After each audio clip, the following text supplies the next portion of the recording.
I'm Anastasia, a fashion designer with over 20 years of experience and a sewing educator. And I'm really excited you're here to share another sewing adventure with me today.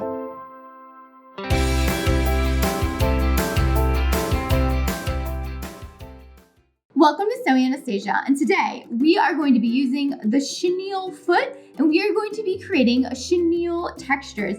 This is an awesome technique for creating fun designs on your garments. You're probably wondering, what the heck is chenille and what does it mean? Well, follow along and I'm going to tell you all about it and show you a demonstration on how to create your own chenille at home. If you're not already a subscriber to Sewing Anastasia, make sure you subscribe and hit that notification bell so you know when all the new videos come out. Otherwise, you're going to miss a video, so make sure you hit that notification bell. And if you're already a subscriber, thank you so much for subscribing and following along. And don't forget, I'm now teaching sewing classes in my design studio in Chicago, Illinois, and virtually, so make sure you check them out at sewinganastasia.com. So what is chenille? Chenille is a type of yarn. It can also be a type of fabric when they use that yarn to weave the fabric. It has a fuzzy little texture and it looks like a little caterpillar.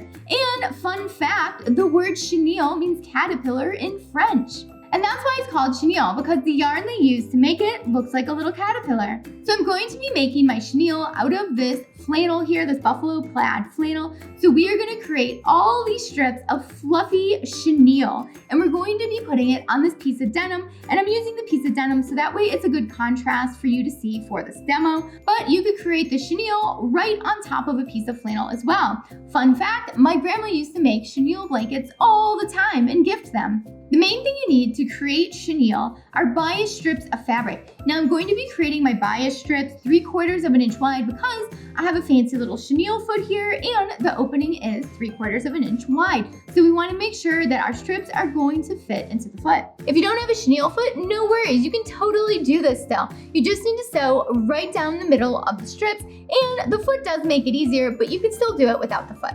So I'm going to show you how to cut some bias strips. The easiest way to find your bias on the fabric is get a quilting ruler, and it's going to have a 45-degree angle in it, and you want to place that with the straight edge of your fabric. Check it out. I have the 45-degree line on the ruler placed with the straight edge of my fabric, and now if I come to the edge of my ruler, it is on a 45-degree angle. So cool. Now grab your rotary cutter and let's create a bunch of bias strips. Okay, so pull back your blade and make your first cut.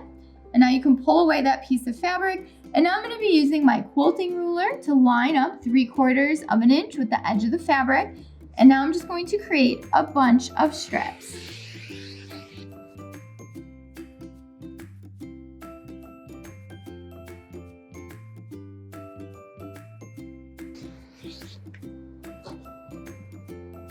Now we have enough strips cut out for our demo, so let's talk about actually creating the chenille. So I have my base fabric, which I'm using denim. You could also use the flannel, and I have my chenille strips. I cut 6 strips. You can have any base fabric you want. You really just need something to be able to sew the chenille to.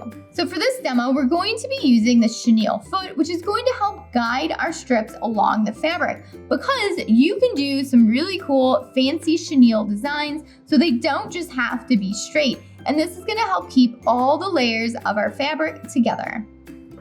So the way this foot works is that we take 3 strips, or you could go up to 6 strips.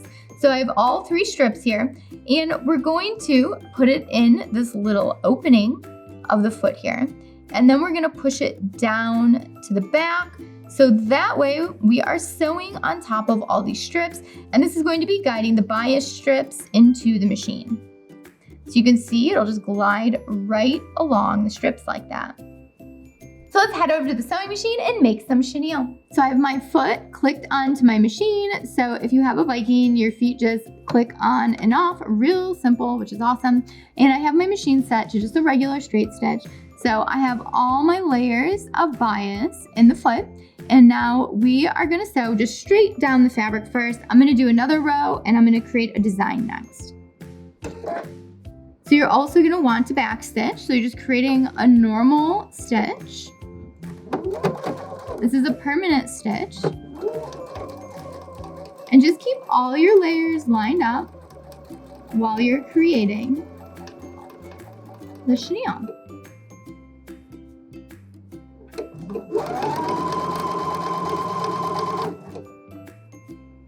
This foot's really nice because it keeps all the layers nice and flat, and when one gets kind of out of whack, it just really flattens them out, which is really nice.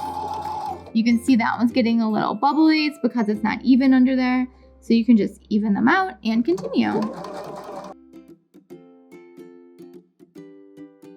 Okay, so I'm going to come to the end of my piece of fabric, and then I'm going to backstitch and cut. So you can see how the foot helped us sew perfectly in the center of these strips, and you can see how it already wants to start and get fluffy. At the end, we're going to fluff it up, and I'm going to show you how to do that. So next, we're going to create a little swirly design on here just to show you that you can do designs as well. Again, don't forget to backstitch so it stays in place. And now we're going to create a swirly design.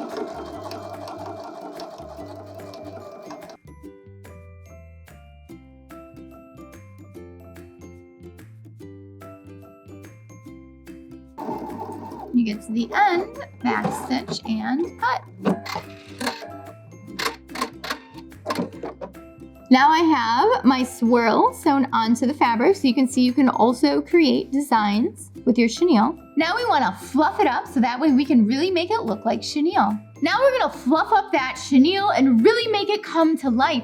The easiest way to do this is throw it in the wash machine, and all the little edges are going to fray just a little bit, and it's going to fluff up. But if you're not going to put it in the wash machine, you can also do this with a brush, but make sure you're going to use a brush that's not going to ruin your fabric. I have a brush right here, so I'm going to brush it out a little and fluff it up, and then I'm going to take it home and wash it. So I fluffed it up with a brush. It's looking pretty good. It's going to get even fluffier when we put it in the wash machine, but I really want to see what 6 layers is going to look like. So let's go ahead and test out a little spot with 6 layers. Okay, I have 6 layers in here. Can you believe it? I'm really excited to see how this one turns out. It's gonna be super chenille.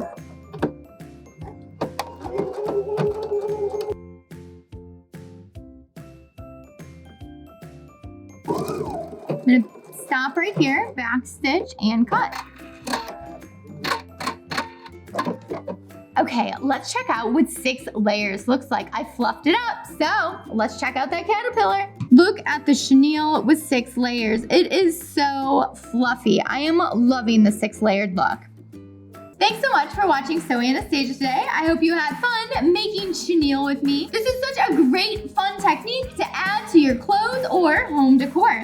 So if you enjoyed this video today, make sure you share it with your friends, give it a thumbs up, and leave a comment down below. I would love to know where you're going to put some chenille on one of your projects.